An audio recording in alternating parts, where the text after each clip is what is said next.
Shannon Sharpe is under fire. He has people coming at him on multiple levels, man. You know, he was slated to sign $100 million podcast deal, and now that may be tabled because he has a woman suing him for $50 million, saying that he did all kinds of strange things to her. Now we know back in 2010 he was also in trouble by a woman named Michelle Bundy or whatever. She accused him of doing some real bad stuff to her, right? But I think now he has like two separate cases with two different women now, right? Now we know that he had the nightcap show at any given night, 20 to 25 to 30,000 people would tune in. And he's been killing it. I mean, he's been really getting it in, right? He has the club Shay Shay. He's moving units. Now he's been able to recreate himself after a stellar football career where he's like the top three greatest tight end of all time. Now he's on ESPN. He did the show with Skip Bayless.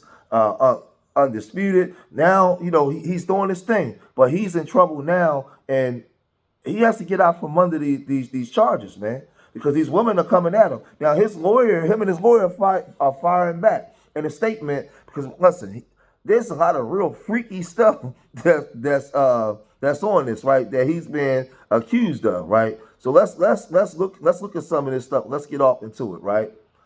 Statement by Lanny J. Davis, counsel to Shannon Sharpe. I want you to put a dog collar around my neck and choke me with it while you're blanking me. Gabriella Zangunya, right? In a text message to Shannon Sharpe, October 7, 2003. I know you missed this big juicy blank. 25K for each cheek. Gabrielle Zangunya in a text message to Shannon Sharpe, January 1st, 2012. This lawsuit filed by Gabrielle Zangunya and orchestrated by her attorney Tony Busby is a blatant, cynical attempt to shake down, right? To shake down Mr. Sharpe for millions of dollars. It is filled with lies, distortions, and misrepresentations, and it will not succeed in her efforts to extract a large financial settlement. Ms. Zangunya presented Mr. Sharpe with a secretly recorded video of a consensual sexual encounter. We believe this video has been heavily edited and taken entirely out of context, crafted to falsely portray a consensual act as non-consensual. Mr. Zangunya has refused to provide a copy of the full, unedited version of the recording to Mr. Sharpe's legal team. To set the record straight, we are releasing several of Mr. Gunya's own explicit text messages to Shannon Sharpe that clearly indicates, right? That clearly indicates the nature of their relationship was consensual and sexual in nature. In many cases, initiated by her with specific and graphic requests contrary to the allegations she makes in her lawsuit. Consensual sex continued until January 2nd, 2025, the day after she asked for $25,000 per cheek, as quoted above from her text message to Mr. Sharpe. There are other examples. There are other examples. Wait a minute. There are other examples of Mr. Zangunya. For example, it says text from Gabrielle Zangunya to Shannon Sharpe, November 23rd. I want to put my tongue in your blank hole and then marry you. Text from Gabrielle Zangunya to Shannon Sharpe, January 12, 2024. That's my daddy, blank. That's my daddy, blank. I want you to put a big black baby in me. Text from Gabrielle Zangunya to Shannon Sharpe, August 6, 2024. You better crave it because you're going to be stuck with it for life after you put a big black baby in me. Text from Gabrielle Zangunya to Shannon Sharpe, August 11, 2024. These text messages are just a sampling of a broader pattern of graphic sexual communications initiated by Mr. Zangunya. The evidence paints the evidence paints a clear picture. This was a consensual adult relationships that included role playing, sexual language, and fantasy scenarios explicitly requested by Mr. Zangunya. The edited tape that Mr. Zangunya that secretly taped and showed to Mr. Sharpe during her blackmail attempt tries to falsely portray as a result of this editing and out of context from prior text messages.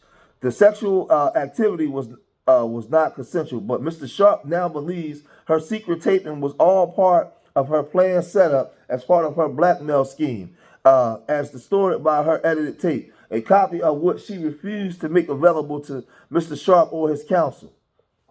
Man, this thing is, man, this thing is getting real. This thing is getting real crazy, right? Mr. Sharpe categorically denies all allegations of coercion or misconduct, especially the gross lie, and will not submit to what he sees as an egregious attempt at blackmail. He stands firmly by the truth and is prepared to fight these false allegations vigorously in court. He looks forward to vindication through the process of a judgment based on facts and the law. Man, listen, he gonna have to get out in front of this because they're coming. Listen, they're coming for him, and you know that this is a pattern. Like whenever you start seeing men, especially black men, get successful, you start seeing all this stuff being rolled out, and these women are coming saying these men did this and that, and they're not looking to get these men prosecuted. They want money. Now, this is the thing, right? If you have somebody that did something to your body, right, against your wishes, right? That we know what that will be called. You don't want that person to be prosecuted. You want that person to be in prison. You wouldn't be just going for money, but they just going for money. So, like, at what point the society say, hey, because there's a lot of women out here, right? There are a lot of women out here that are really being taken advantage of. There are a lot of women out here that are really being harmed by some wicked and bad people. But what this stuff does, this is not true. This waters down a lot of those women's argument. This waters down a lot of these women that actually need protection from a lot of weird, wicked men out here, right?